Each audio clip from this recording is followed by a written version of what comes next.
IT job కోసం చూస్తున్నారా? ఐటీలో కెరియర్ బిల్డ్ చూసుకోవాలనుకుంటున్నారా? అయితే సమాధానం కోడింగ్ ట్యూటర్ అనేది అయింది.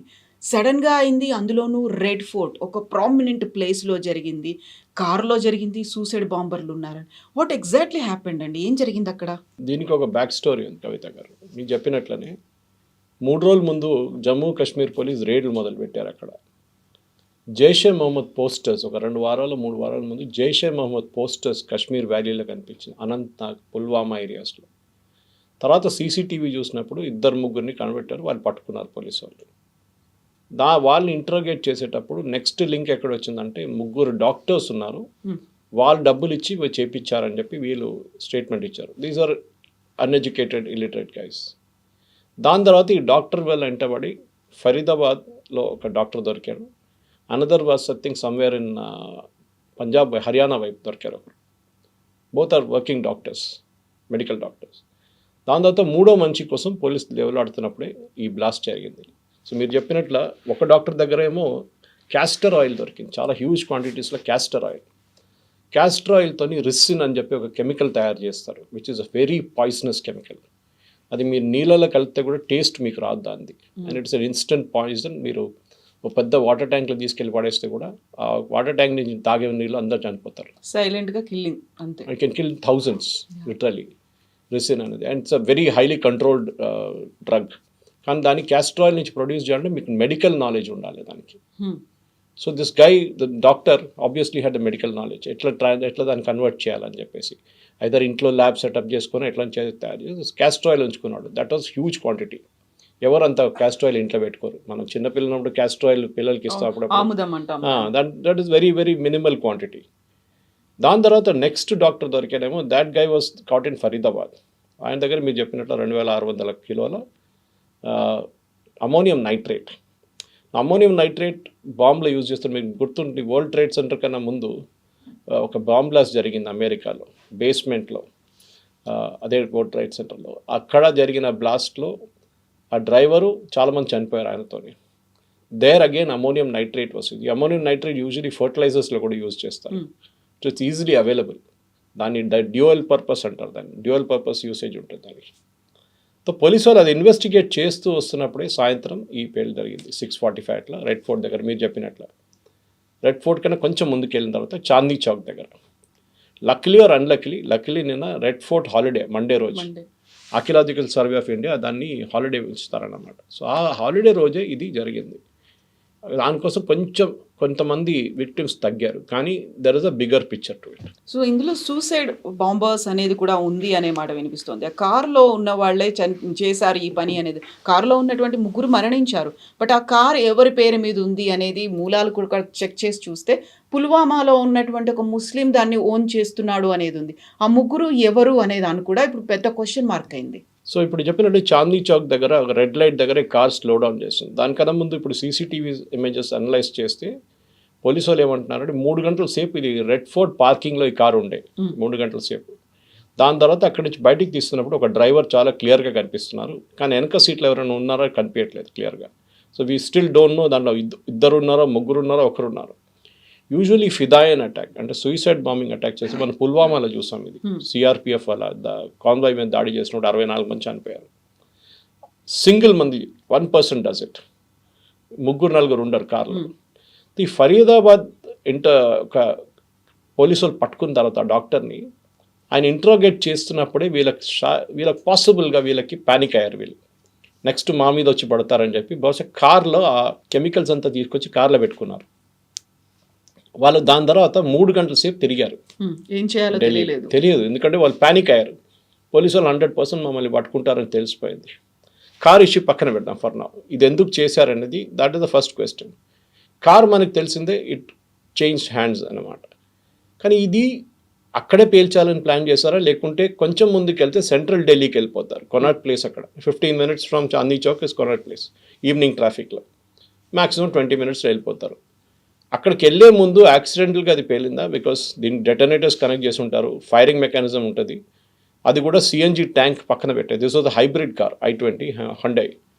దాంట్లో పెట్రోల్గా వాడుకోవచ్చు, సిఎన్జిగా వాడుకోవచ్చు. And CNG is very deadly. మనం చూసాం చాలా మటుకు రీఫిల్లింగ్లో ఇల్లీగల్గా కన్వర్ట్ చేస్తున్న సిఎన్జి వెహికల్ చాలా మటుకు ఎక్స్ప్లోడ్ అవుతుంది. ఫస్ట్ అదే అనుకున్నారు. ఈ బ్లాస్ట్ జరిగినప్పుడు ఇనీషియల్ అజంప్షన్ ఏముండే అంటే సిఎన్జి వెహికల్ పేలింది, కానీ తర్వాత దీని ఇంపాక్ట్ చూస్తే తెలిసిపోయింది సిఎన్జి కాదు, ఇది something extra contributed to it అనేది. సో దాని తర్వాత వెహికల్ని అనలైజ్ చేశారు, ఎందుకంటే అక్కడి నుంచే కదా మాకు మెయిన్ ఇది వస్తుంది, టిప్స్ వస్తుంది.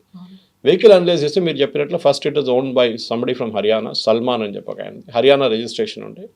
ఆయన ఏమన్నారు, నేను ఓక్లాలో ఒక దేవేందర్ అనే మంచిగా అమ్మానని చెప్పారు. సో దేవేందర్ని కూడా పోలీసులు కస్టడీలు తీసుకున్నారు. ఆయన ఇమీడియట్గా ఏం చెప్పారంటే నేను ఇంకోనికి అమ్మాను, that was sold in Jammu Kashmir Pulwama through third person.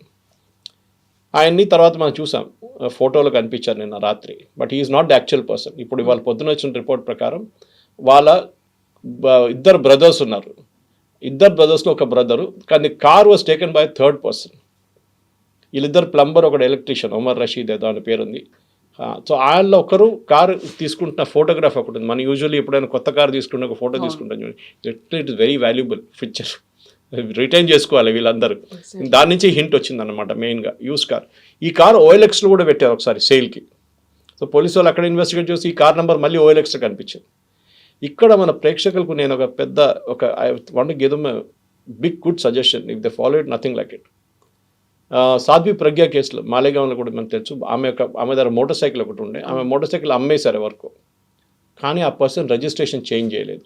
అదే మోటార్ సైకిల్ బాంబు పెట్టి ఎవరో పేల్చారు. మీరు బండి అమ్ముతున్నప్పుడు ఏదో యూస్ కార్ వాళ్ళకో మిగతా వాళ్ళకో లేకుంటే రామ్కోట్లో వెళ్ళి 2-వీలర్ మార్కెట్లో అమ్మడం కాదు. వెహికల్ రిజిస్ట్రేషన్ మీరు ఇమ్మీడియట్గా మ్యాక్సిమం 2 or 3 డేస్లో వెహికల్ రిజిస్ట్రేషన్ కావాలి. ఇప్పుడు యూజువలీ యూస్ కార్ తీసుకెళ్తే ఆడేమంటాడు, అమ్మినప్పుడు మిమ్మల్ని పిలిచి మీ సంతకం తీసుకుంటాను అంటారు. Sometimes it may not cell for months, లేకుంటే నడిమిట్లో వీళ్ళు కావాలని చెప్పి ఎవరికి ఇచ్చేస్తారు జాయ్ రైడ్కి, వాడు వెళ్ళి తీసుకెళ్ళి ఎవరిని కొట్టి వాడు చనిపోతే సైక్లిస్టో మోటార్ సైక్లిస్టో మీరు డబ్బులు కట్టాల్సి వస్తుంది. This is the big thing. Vehicle transfer అనేది కంపల్సరీగా చేపియాలి. ఇప్పుడు ఈ కేసు ఏం జరిగిందంటే ఎవరికి పేపర్ లేకుండా అమ్మారు వెహికల్స్, డబ్బులు తీసుకున్నారు వెహికల్ ఇచ్చేసారు, డబ్బులు తీసుకున్నారు వెహికల్ ఇచ్చేసారు, నడిపించుకుంటున్నారు. ఎవరికి ఇంత డౌట్ ఎందుకు రాలేదు? సల్మాన్ అనే మంచిగానే డౌట్ రావాలి ఉండే కదా, నా కారు ఇంకోటికి ఇచ్చినప్పుడు నా తల మీద వచ్చి పడుతుంది, కానీ వీళ్ళకి ఇంపాక్ట్ తెలియదు. నా కార్ 3 సార్లు అమ్మాయి నేను ఇప్పుడు దాకా. 3 cars which had all 2 cars earlier cars. Maruti 800 9 years తర్వాత అమ్మాను, అండ్ మా టాటా ఇండిగో ఉండే దాని తర్వాత, దాన్ని కూడా అబౌట్ 8 years తర్వాత అమ్మాను. ఈ 2 కార్లు అమ్మినప్పుడు ఐ మేడ్ ష్యూర్ ఎవరికి అమ్మానో ఆయన దగ్గర పక్కన నిలబడి పని చేయించాను నేను ఆన్లైన్లో, and it was registered and transferred. Second car also same thing, Trimulgherry ఆర్టీఓలు తీసుకెళ్ళి అక్కడ నిలబడి చేయించాను నేను రిజిస్ట్రేషన్. ఇది చాలా ఇంపార్టెంట్. సరే, ఈ టెర్రర్ కేసుకి తిరిగి వస్తాం మనం. ఈ టెర్రర్ కేసులో ఇప్పుడు పోలీసు వాళ్ళు ఏం చెప్తున్నారంటే, ఈ కార్ డ్రైవ్ చేస్తున్న మనిషి వన్ ఆఫ్ ద డాక్టర్స్, 3వ మనిషి, ఆయన దొరకలేదు వాళ్ళకి. దీన్ని ఫరీదాబాద్ మాడ్యూల్ అంటున్నారు. అంటే ఫరీదాబాద్లో ఉన్న ఇల్లు దొరికింది, అక్కడ 2 డాక్టర్లు ఉన్నారు, కానీ ఒకరే దొరికిండు, ఇంకోటి పారిపోయిండు. So this was the person who took the car, and దాని ఇన్వెస్టిగేషన్ ఇంకా నడుస్తుంది. బహుశా ఇవాళ ఈవినింగ్ రేపు పొద్దున్న దాకా దాని డీటెయిల్స్ మనకు వచ్చేస్తుంది. ఎందుకు చేశారు? ఆల్ఫ్రెడ్ హిచ్కాక్ కానీ అగతా క్రిస్టీ కానీ ఒక సీన్కి వచ్చినప్పుడు, ఈవెన్ హెర్క్యుల్ పెరాట్ సీన్కి వచ్చినప్పుడు ఫస్ట్ ఏం అడుగుతారంటే, who benefits from this? Exactly. So ఎందుకు చేశారు? ఇప్పుడు మనం దానికి ఒక బ్యాక్ స్టోరీ ఉంది. జైషే మహమ్మద్ డెప్యూటీ ఒక 3 వారాల ముందు ఒక వీడియో రిలీజ్ చేసి, భారతదేశంలో మేము ఒక పెద్ద హిందుస్థాన్ మే హమ్ బహుత్ బడా ఎక్ జంగ్ కర్నే వాలే హం, దిస్ టైమ్ ఫ్రమ్ బంగ్లాదేశ్ అన్నారు.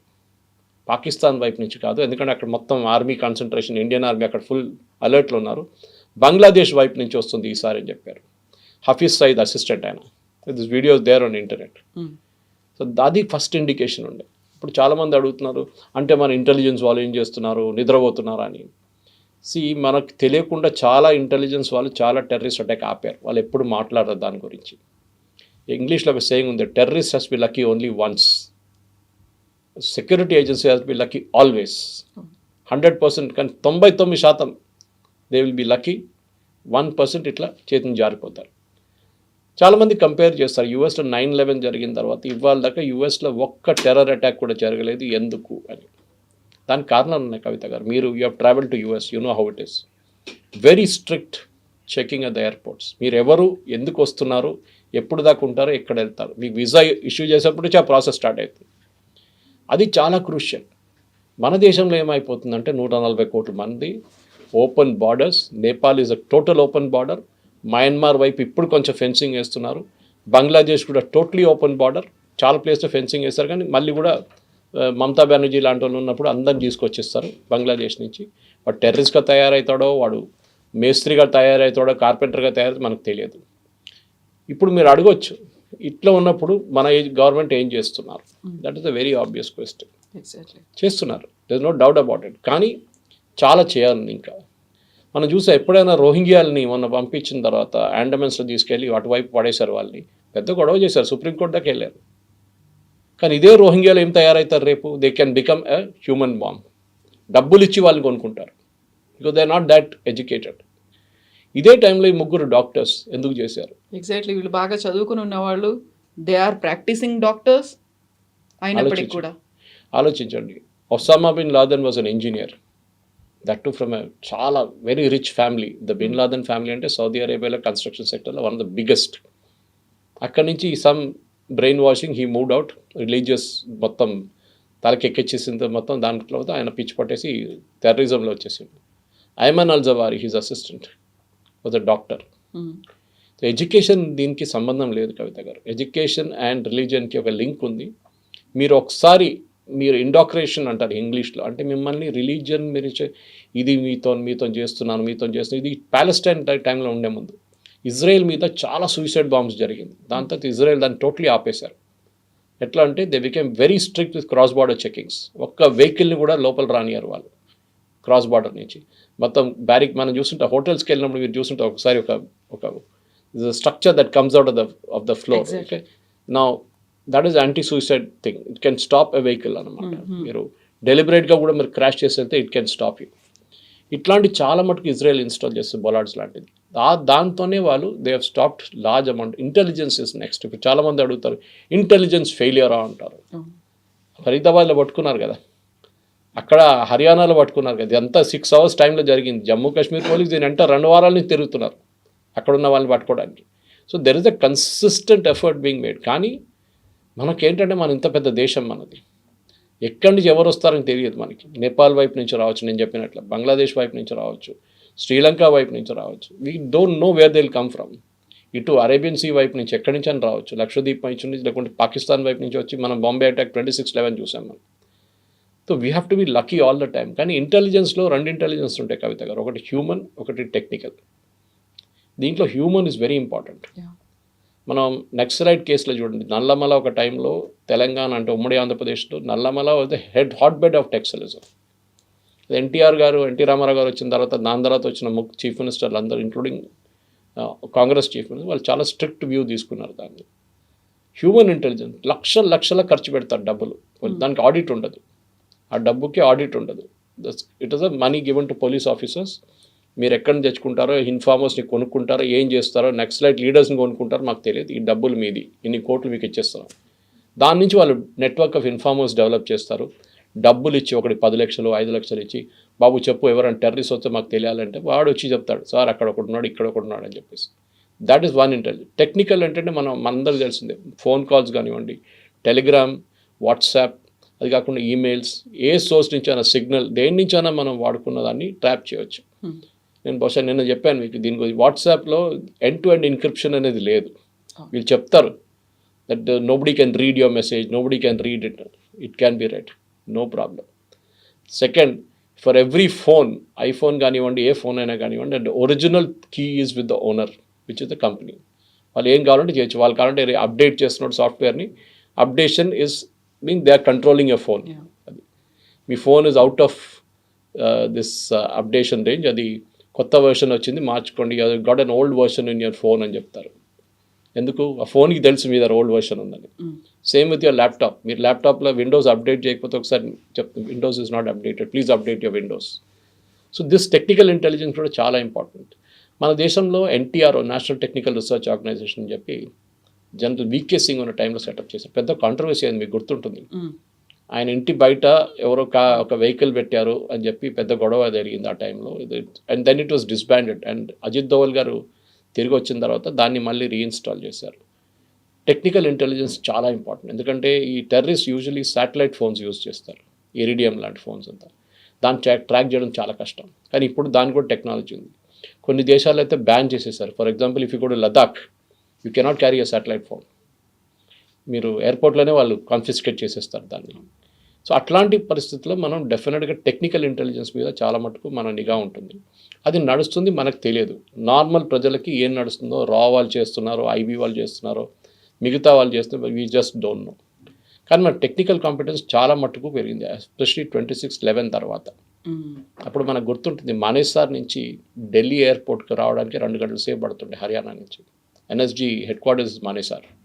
అక్కడి నుంచి ఫ్లైట్లో ముంబైకి వెళ్ళడానికి మళ్ళీ ఒక 1.5 2 గంటలు తీసుకుంటుంది. They reach at 4:30 in the morning. పెద్ద స్టోరీ ఆర్విఎస్ మణి గారి బుక్లో ఉంది, ఎందుకు జరిగింది, శివరాజ్ పాటిల్ ఎట్లా ఆపారు వాళ్ళు ఎందుకు వెళ్ళనీయలేదు బాంబేకి అని చెప్పేసి. నౌ ఎవ్రీ సిటీ దగ్గర ఒక హబ్ ఉంది. మన దగ్గర ఇబ్రాహీంపట్నం వైపు ఉంది, ముందు ట్రిమిల్గిరి దగ్గర ఉండే ఎన్ఎస్జీ హబ్.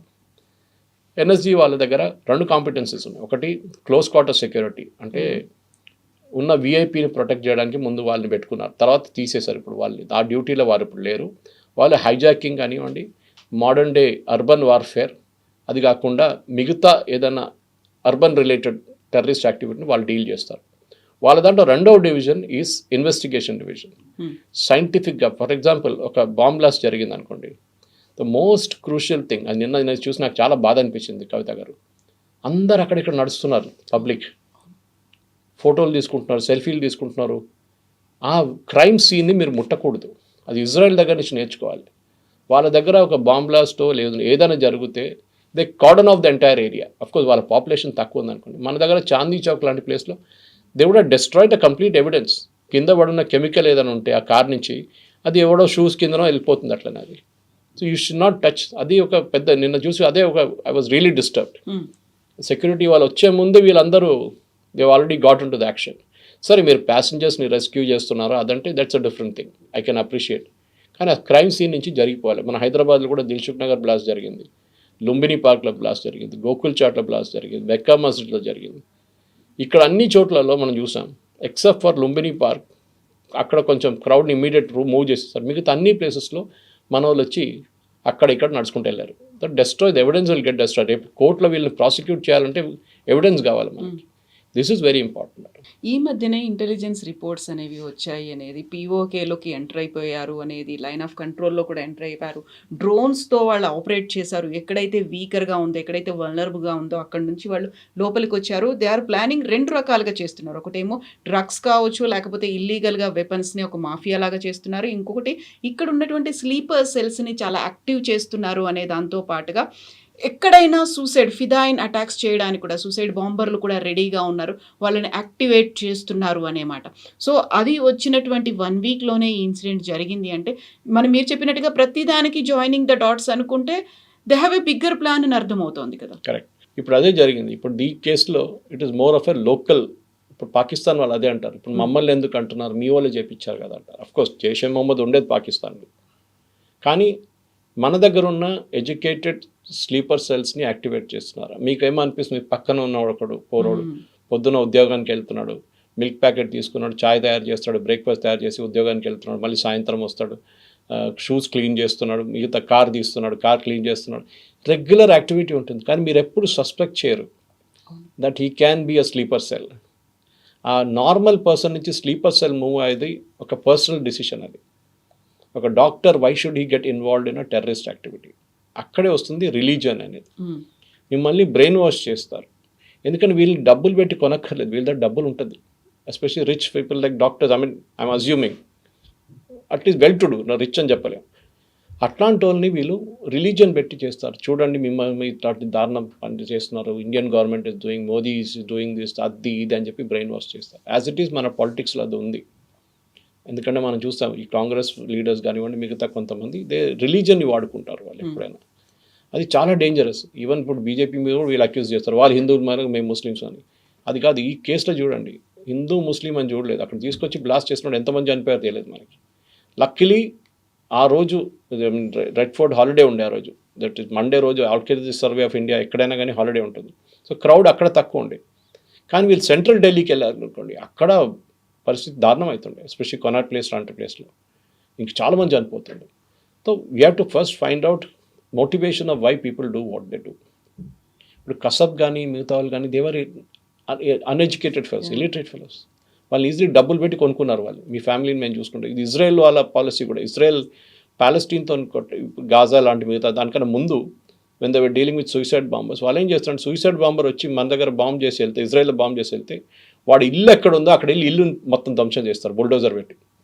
అది యోగి ఆదిత్యనాథ్ కూడా చేసి ఉంటారు, మీరు చూసిన. అది ద ఐడియా ఈజ్ నువ్వు పోతే పో, మీ ఫ్యామిలీ కూడా ఉండరు అని. ఎందుకంటే వీళ్ళకి డబ్బులు ఇచ్చి మీ ఫ్యామిలీని మేము అడ్డుకుంటాం, మేము చూసుకుంటాం, వాళ్ళకి ₹1,00,00,000 ఇస్తాం, నువ్వు హ్యాపీగా వెళ్ళి సూసైడ్ బాంబ్ చేసుకొని చనిపో, నువ్వు జహన్నంకి వెళ్ళిపోతావు, అక్కడ ఊర్లు నీకోసం ఎదురు చూస్తున్నారని చెప్తారు. కానీ దిస్ ఇస్ ద థింగ్, మీరు ఫియర్ ఆఫ్ గాడ్ అన్నమాట. వాళ్ళని నువ్వు పోతే పోయినావు కానీ నీ ఇల్లు ఉండదు, నీ ఫ్యామిలీ ఉండదు, మొత్తం అందరిని ధ్వంసం చేస్తామంటే వాడు 2 సార్లు ఆలోచిస్తాడు ఇది నేను చేయాలన్నా వద్దని. We don't know. ఈ ఇద్దరు కస్టడీలో ఉన్న డాక్టర్స్ని ఇంటరోగేట్ చేస్తే వాట్ మోటివేటెడ్ దెమ్, ఎందుకు చేస్తున్నారు ఇట్లాంటి పనులు అనేది అప్పుడు తెలుస్తుంది. It is sheer hate for India, Bharat, or sheer hate against Hindus, ఏదైనా కానివ్వండి, or sheer hate against the Jammu Kashmir government, చెప్పలేం మనం, or motivation from terrorist across the border. మీరు అక్కడ స్లీపర్ సెల్స్ని వాళ్ళు ఐడెంటిఫై చేసి అక్కడ మిగతా 3rd గల్ఫ్ స్టేట్స్కి తీసుకెళ్ళి అక్కడ కలిసి అక్కడ బ్రెయిన్ వాష్ చేసి అక్కడి నుంచి మళ్ళీ మీరు వచ్చి మొత్తం రెడీగా తయారవుతారు. మీరు గుర్తుంటుంది కవిత గారు, అలీగఢ్లో ఒక రేడ్ జరిగింది, Uttar Pradesh Bareilly Aligarh, I don't remember. 2047 కన్నా ఇండియాలో ఒక ఇస్లామిక్ స్టేట్ పెడతామని చెప్పి PFI డాక్యుమెంట్ ఒకటి దొరికింది వాళ్ళకి. It's very exhaustive document. Popular front of India తయారైంది కేరళ నుంచి, బ్యాన్ అయింది. దాని తర్వాత వాళ్ళ పొలిటికల్ ఆర్గనైజేషన్ పేరు SDPI. దీనికన్నా ముందు డిస్కస్ చేస్తాం మనం. వాళ్ళు ఈ హిజాబ్ ఇష్యూ వచ్చినప్పుడు కర్ణాటకలో, హిజాబ్ ఇష్యూ వచ్చినప్పుడు కర్ణాటకలో చాలా యాక్టివ్ ఉన్నారు. కానీ ఈ డాక్యుమెంట్ దొరికింది బీహార్లో, యూపీలో. ఎట్లా దొరికిందండి అక్కడ? అంటే the extended wing has gone all the way. Network అంతలా ఎక్స్పాండ్. మన ఢిల్లీ రైట్స్ చూసినప్పుడు ఇప్పుడు షర్జీల్ ఇమాం వీళ్ళు బెయిల్ అప్లై చేస్తున్న ఏమంటున్నారు, మేము ఏం చేయలేదు, మేము ప్రొటెస్ట్ చేసాం. ప్రొటెస్ట్ చేస్తే 54 మంది ఎట్లా చనిపోయారండి? There were bomb blast, killing, firing అన్నీ జరిగింది కదా. ఇది మన ప్రాబ్లం ఎక్కడ వస్తుందంటే ఇట్ స్టార్ట్స్ విత్ మన యూనివర్సిటీస్. మనం ఎప్పుడు అనుకుంటాం ఫోనియలే లెఫ్టిస్ట్ కదా, ముందు నేను కూడా ఉస్మానియాలో చదివిన, అప్పుడు PDSU, RSU అన్నీ ఉండే ఆ టైంలో. అప్పుడు ఏబీ పీపుల్ బయటకు దిగడానికి భయపడుతుండే. రామచంద్రరావు లాంటి, మురళీధర్రావు గంటలో లాంటి వాళ్ళు భయపడుతుండే.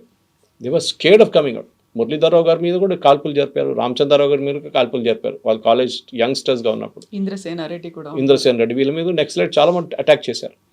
కానీ ఆ టైంలో నెక్సలిజంకి ఒక రొమాన్స్ ఉండే. తుపాకీ తీసి అన్నలు వస్తున్నారంటే పెద్ద ఒక రొమాన్స్ ఉండే. ఇప్పుడు ఆ రొమాన్స్ మొత్తం పోయింది. Naxalism is wiped out totally. ఉస్మానియాలో ఎక్కడ లేదు, తెలంగాణలో కూడా లేదు. కానీ ఎందుకు చేస్తారు అది అంటే అక్కడ ఒక ఇన్ఈక్వాలిటీ ఆఫ్ ఇన్కమ్ ఉండే. అక్కడ ఒకడు దొర, నీ దగ్గర ఏం లేదు, బానిసలాగా ఉండడం, నువ్వు తుపాకీ పట్టుకో, క్లాస్ ఎనిమీ, బూర్జువా, ఇట్లాంటి వర్డ్స్ యూస్ చేసి వీళ్ళని బ్రెయిన్ వాష్. వీళ్ళకేంటి మోటివేషన్? ఈ టెర్రరిస్ట్ డాక్టర్స్ చదువుకొని హాస్పిటల్లో పనిచేస్తున్నారు. ఆలోచించండి, రేపు ఐఎమ్ డ్రెడ్డింగ్ దిస్ సీన్, ఇంగ్లీష్లో అంటే తెలుగులో మీరు దాన్ని ట్రాన్స్లేట్ చేసుకోవచ్చు. ఈ సిచ్యువేషన్ ఏమవుతుందో, రేపు ఒక ముస్లిం డాక్టర్ ట్రీట్మెంట్కి వస్తే భయపడతారు పేషెంట్స్. ఇప్పుడు ఎందుకంటే 90%, 95% they have nothing to do with this. ఈ 5%, 3% మంది ఉంటారు చూడండి, వీళ్ళ మొత్తం ఇమేజ్ స్పాయిల్ చేస్తారు. ఇప్పుడు పేషెంట్స్ రాగానే భయపడతారు, డాక్టర్ అరే వద్దు మాకు, ఈడేం చేస్తాడో మమ్మల్ని, బాంబు పెడతాడో మా మీద కూడా అని చెప్పేసి. That thing is totally wrong. కానీ అది జరుగుతుంది ఇట్లాంటి ఇమేజ్తోనే. దానికోసం మీరు చూడండి, సౌదీ అరేబియా, UAE, బహ్రెయిన్ ఇట్లాంటి కంట్రీస్లో మీరు ఒక ప్యాలెస్టీనియన్ ఫ్లాగ్ బయటకు తీసి ఇట్లా జస్ట్ స్వర్ల్ చేస్తే చాలు, మిమ్మల్ని కస్టడీలు తీసుకుంటారు వాళ్ళు. మన దేశంలో ఓపెన్గా దాన్ని తిప్పుతారు, ర్యాలీస్ అవుతాయి, ర్యాలీస్ జరుగుతుంది ఇక్కడ. అక్కడ ట్రై చేసి చూడండి, ఒక ర్యాలీ తీయండి, స్లోగన్ చెప్పండి, ఇంతిఫాదా స్లోగన్ కూడా లోపల వేసుకుంటారు. ఎందుకంటే వాళ్ళకి తెలుసు రాడికలైజేషన్ అక్కడి నుంచే మొదలవుతుందని. So they are very strict. Islamic countries extremely strict ఇట్లాంటి యాక్టివిటీస్. ఎందుకు వాళ్ళకి భయం ఉంది, వాళ్ళకి తెలుసు రేపు వాళ్ళ మీదే భస్మాసుర ఎఫెక్ట్ వస్తుందని. వాళ్ళ తల మీద తీసుకొని చేయి పెడతారని వాళ్ళకి తెలుసు. సో దానికి మన దేశంలో కూడా ఇది ఇప్పుడు ఆగదు, ఇంకా ఉంటుంది ఇట్లానే. But we have to be careful.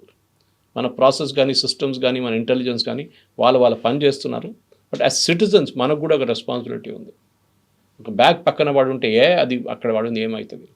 Railway station వెళ్ళినప్పుడు 500 మంది 600 మంది ఎంటర్ అవుతారు. ఇప్పుడు సికింద్రాబాద్ కానీ, కాచిగూడ కానీ, మీరు ఎక్కడైనా వెళ్ళండి, బ్యాగేజ్ స్కానర్ ఉంది, ఎవ్వరు వాడరు. వాడితే ఒక సరిపోదు, పెద్ద లైన్ అయిపోతుంది. చెకింగ్ కోసం మీకు 5-6 బ్యాగేజ్ స్కానర్లు కావాల్సి వస్తుంది. మీకు ఎయిర్పోర్ట్లో కల్చర్ ఉంది, to limited extent, large extent ఎయిర్పోర్ట్లో సెక్యూరిటీ కల్చర్ ఉంది. కానీ ఇక్కడ రైల్వే స్టేషన్ ఇట్లాంటి స్పాట్స్ పికప్ చేస్తారు వీళ్ళు టెర్రరిస్ట్ ఎక్స్ప్లాయిట్ చేయడానికి. ఆ ఒక్క బ్యాగ్లో ఇప్పుడు చూడండి, ఈ వారం మొత్తం చెకింగ్ ఉంటుంది కవిత గారు, ఫుల్ చెకింగ్. అవును. మన కర్నూలు బస్ డిసాస్టర్ తర్వాత చూసాం, ఇప్పుడు వెళ్ళి చూడండి ఒక్క బస్సు చెకింగ్ ఉండదు. మళ్ళీ నైట్ కూడా ఇంకో ఇన్సిడెంట్ అయింది విహారీ ట్రావెల్స్ బస్ లో. అదే అంట. సో ఇట్లాంటిది ఇప్పుడు నెక్స్ట్ 1 వీక్ కార్లు ఆపడం, బస్సులు ఆపడం, రైల్వే స్టేషన్ చెకింగ్, అక్కడ చెకింగ్, ఇక్కడ స్నిఫర్ డాగ్స్ అన్నీ ఉంటుంది. వారం తర్వాత మర్చిపోతారు. మన కల్చర్లో లేదు అది. ఎవడో వస్తాడో ఏమైంది మనకేమైంది, 140 కోట్ల మంది ఉండి 10 మంది చచ్చిపోయారు అంతే కదా అంటారు. That is the attitude. So we should ఆ కల్చర్ డెవలప్ చేయాలి మనం. ఇది నాట్ జస్ట్ మోదీ గారి పని కాదు, అమిత్ షా గారి పని కాదు, అజిత్ దోవల్ గారు కాదు, మనకు కూడా ఒక రెస్పాన్సిబిలిటీ ఉంది. If you notice something suspicious, ఎవరో సస్పీషియస్గా బిహేవ్ చేస్తున్నారు, ఎవరో large sums of money withdraw చేస్తున్నారు ఏటీఎం నుంచి అని చూసాం, మన పక్కన నిలబడినప్పుడు చూసాం. You have to report these things. ఎందుకు అనేది కానీ మనం చేయం. ఎందుకులే పోలీస్ స్టేషన్, పోలీసులు, ఈ కిరికీలంతా, వాడు చేస్తే వాడు చేయని, ఎవడో వస్తాడు అని యాటిట్యూడ్ వచ్చేస్తుంది మన దాంట్లో. వెరస్ యూ గో టు ఇజ్రాయెల్, ఈ యాటిట్యూడ్ అక్కడ లేదు. Every small thing and every Israel is trained. That is most important thing. So మన దగ్గర కూడా ఈ అటాక్ చూద్దాం. మనం ఇంకా 2-3 రోజుల్లో, బహుశా ఇవాళ ఈవినింగ్ దాకానో రేపు పొద్దున్న దాకా ఒక ప్రిలిమినరీ రిపోర్ట్ అయితే వస్తుంది. ఎందుకు జరిగింది, ఎందుకు చేశారు, ఎవరు చేశారు.